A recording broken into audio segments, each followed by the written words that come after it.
Hello students, I am Richa Paul and I welcome to all of you on my YouTube channel HR Theorist. This video specifically targets individuals with a background in human resources, that is HR. The focus of today's video on concept overview of industrial relations with the development under the title Hrm Outlook Part 2, and it aims to equip with a thorough understanding of this concept. Without any delay, let's begin. Concept of industrial relations. John R. Commons. John R. Commons, an influential figure in this field of labor economics and industrial relations, made significant contributions to the concept. According to Commons, industrial relations involves the study of various elements, including labor management interactions. Labor management interactions. Here, authors highlighted the importance of understanding the interactions and relationships between workers and employers. He examined the dynamics of collective bargaining, labor disputes, and the power imbalances that exist in the employment relationship. The second one, institutions and regulations. Institutions and regulations, author recognized the role of both in shaping industrial relations. This includes labor unions, employer associations, government agencies, and labor laws. He studied how these institutions influence the bargaining power of workers, the solution of labor disputes, and the establishment of employment standards. The third one, employment conditions and practices. Here, authors examined the working conditions, wages, hours, and employment practices within different industries. He analyzed factors such as wage determinations, working time regulations, employment contracts, and the impact of technological advancement on the workplace. The fourth one, social and economic impacts. Here, the authors considered the broader social and economic implications of industrial relations. He explored how changes in employment practices and labor market conditions affect income distribution, social welfare, and economic stability. Next one, development of industrial relations. There are several notable figures who have significantly influenced the development of industrial relations as a distinct area of study. Sidney and Beatrice Webb. Sidney and Beatrice Webb are prominent sociologists and labor historians. They are extensively studied and documented the practice of collective bargaining. They highlighted its significance in establishing fair and equitable employment conditions, promoting the collective voice of workers, formation of trade unions. So first one, establishing fair and equitable conditions. The Webbs emphasize the importance of fair and equitable employment conditions to ensure the well-being and right of workers. So they highlighted the need for regulations and standards that protects workers from exploitation and promote decent work. This include aspects such as reasonable working hours, fair wages, safe working condition, and access to benefits. The second one, promoting the voice of workers. The According to authors, they recognized the power of collective action and importance of workers having a collective voice in shaping their employment conditions. They believed that when workers join together in labor unions or other forms of collective organizations, they can effectively negotiate with employers and influence decisions that impact their working lives. The third one, formation of trade unions. Sidney and Beatrice Webb were strong proponents of trade unions as important institutions for workers to protect their rights and advance their interests. So they recognized the potential of trade unions to bring about collective bargaining power and facilitate improvements in employment conditions. Let's understand what is collective bargaining. It is defined by Sidney and Beatrice Webb. It refers to a process where organized group of workers, typically through their labor unions or representatives, negotiate with the employers or management to establish employment terms or conditions. According to Sidney and Beatrice Webb, they viewed collective bargaining as a means for workers to collectively assert their rights, improve working conditions, and secure fair wages. They emphasized the importance of collective action and unity among workers in negotiating with employers on matters such as wages, working hours, benefits, job security, or other terms of employment. The process of collective bargaining typically involves following key elements. First one, representation. Under representation, workers are represented by their labor unions or chosen representatives who engage in negotiation on their behalf. So these representatives act as the voice of workers and advocate for their interest. The second one, negotiation. This process involves discussions and consultations between labor representatives and management to reach an agreement on various employment related issues.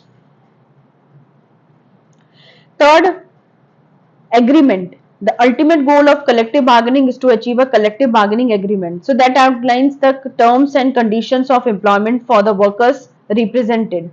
So this agreement is legally binding and serves as a contractual agreement between the workers and the employer. The fourth one, bargaining power. According to Sydney and Beatrice Webb, they recognize the importance of balancing the bargaining power between the workers and employers because they argued that through collective action and unity, workers could strengthen their bargaining position, improving their working conditions, and address power imbalances in the employment relationship. Now understands collective bargaining through example. Negotiating wages. A labor union representing factory workers engages in collective bargaining with the management of the manufacturing company to negotiate wage rate. So that is the case that the labor union representing factory workers who engages in collective bargaining with the management of the manufacturing company and negotiate the wage rates accordingly. So by following this, the union presents its workers' proposal, employer counters, fair and competitive wages. Let's explore the steps in detail and along with the examples. Workers' proposal. Workers or their representatives, such as labor unions, but forward proposals outline their desired wage levels or adjustments. So these proposals may be based on factors such as cost living, industry standards, productivity levels, or the workers' desired standard of living. Here, workers may seek higher wages to reflect their contribution, address inflationary concerns, or improve their overall financial well-being. Let's understand each one. Cost of living. Cost of living refers to the expenses which incurred by individuals or households to maintain a standard of living in a specific geographical area. It includes such as housing, transportation, food, healthcare, and other necessities. When determining the wages, employers take into account the cost of living in the region where they operate to ensure that the wages provided are sufficient for employees to meet their basic needs and maintain a reasonable standard of living. Let's say if a cost of living in a particular city is high, employers may offer higher wages to offset the higher expenses employees would face in that area. Now, second one, industry standard. Industry standard refers to prevailing norms and practices within a specified industry or sector. So these standards may include wage ranges, benefits, and other compensation practices that are commonly observed across organization in that industry. Here, employers consider industry standards when setting wages to remain competitive and attract and retain the talent within their sector. Let's say in the technology industry, where high demand skills are sought after, employers often offer competitive wages that align with the industry standards to attract top talent. The third one, productivity level. Productivity level indicates the efficiency and output of employees in terms of works they contribute. Because employers consider productivity levels when determining wages as it reflects the value of the employees' contributions to the organization. Hence, the higher productivity levels may be rewarded with the higher wages to recognize the employee's efforts. For instance, if an employee consistently demonstrates high level of productivity or contributes significantly to the organizational goals, the employer may offer a performance-based incentives or wage increases as a recognition of their valuable contributions. The second one that the union presents its employer counters. Under the employer counters, in response to workers' proposals, present their own counter proposals by the employers. So these counter proposals take into account various factors, including the organization, financial situations, market conditions, competitiveness, and budget constraints. Here, the employers strive to strike a balance between both meeting workers' demand and ensuring the financial sustainability of the organization. So let's understand each one under the employer contracts. First, organization financial situation. So this refers to the financial health and stability of the organization, because employers consider factors such as revenue, profit, margin, expenses, and overall financial performance when formulating their counter proposals. So they need to assess if they have the resources or ability to meet the demand of the proposals made by the workers while maintaining the financial viability of the organization. The second one, market condition. Employers take into account the conditions and dynamics of the market in which they operate. So this include factors such as supply and demand for goods or services, industry trends, competition, and market fluctuations. These are included under market conditions. The third one, competitiveness. Competitiveness, here employers consider their competitive position within the industry. They assess how their compensation and benefits packages compared to those offered by the other organizations in the same sector. So they need to strive to strike a balance between attracting and retaining the talented employees and maintaining that competitive edge in the labor market. The fourth one, budget constraints. Employers operate within a budgetary framework allocating to different areas of the organization, because budget constraints refers to the limitation or the boundaries within which the employer must operate, and considering the wage increases or other demands accordingly.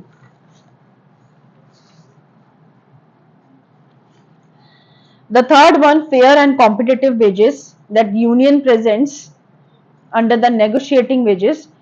Throughout the negotiation process, the goal is to establish a fair and competitive wages that aligned with both the workers' expectations and employers' considerations. Fair wages aims to provide workers with compensation that reflects their skills, experience, and values they bring to the organization, while competitive wages take into account into industry standards and the organization positions relative to its competitors. Let's break it down separately and understand each one.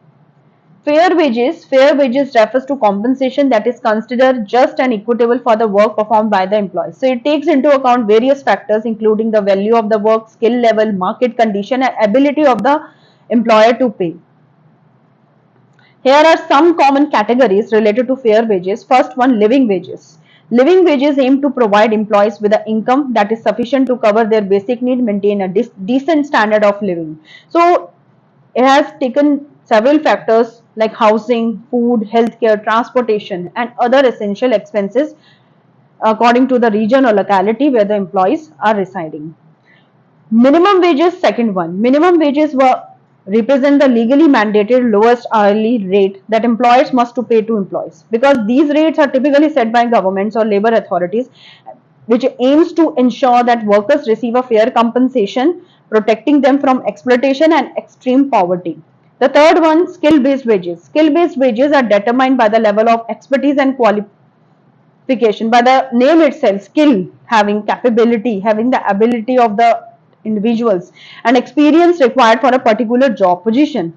So employees with a higher levels of skills and specialized knowledge often command a higher wages due to the value they bring to the organization. Next, the equal pay. Equal pay refers to the principle that individuals performing the same or similar work should receive equal compensation regardless of their gender, race, or other protected characteristics. It aims to eliminate, not facilitate, wage discrimination and ensures fairness and equality in the workplace. The fifth one, performance based. Performance based wages tie the compensations to the individuals or team performance, productivity, or achievement of specific goals. Performance. That is why it is known as performance based. There is some specific goals you have to be achieved by the employees. Employees are rewarded on the basis of their ability to meet or exceed predetermined targets, and fostering a sense of fairness and motivation. So it's very important to note that the fair wages can vary or differ across industries, countries, economic conditions, because employers should consider the various factors like market rates, industry standards, labor laws, and the organization financial capacity when determining and categorizing fair wages for their employees. The second one, competitive wages.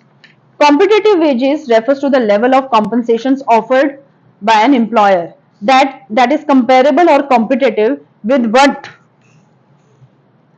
employers in the same industry or labor market are offering for similar positions. So it's important aspects of attracting and retaining the skilled, talented employees. Under the competitive wages, it can vary depending on the context and industries, but generally they can be grouped in following ways. Entry level wages. These wages are offered to basically individuals who are starting their careers or entering a specific field or industry.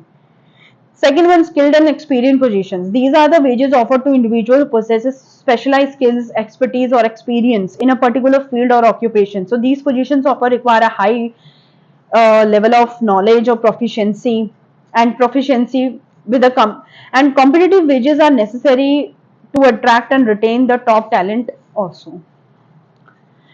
Third one, executive and leadership roles. Under this heading, these are the wages offered to individuals in a senior management or executive positions within an organization. Competitive wages for these roles often taken so several factors such as company size, industry, and the executive level of responsibility and expertise. The fourth one, industry specific wages. Some industries have unique wage structures due to factors such as market demand, labor shortages, or industry specific skills. For example, in sectors like technology, healthcare, or engineering, competitive wages in these sectors is higher because due to their demand in specialized skills and qualifications. This is a reference I have mentioning.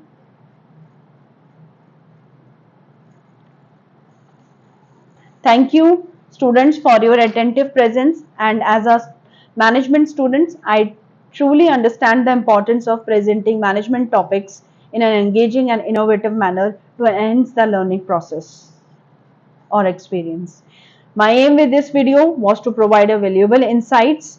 In my upcoming video, other notable figures who have significantly influenced the development of industrial relations, John T. Dunlop and Thomas A. Cochin. Thank you students once again. If you have any query, suggestion or management related topic had like to me cover or explore, please leave a comment below. And don't forget to like, subscribe and share this educational video with others who may find it beneficial.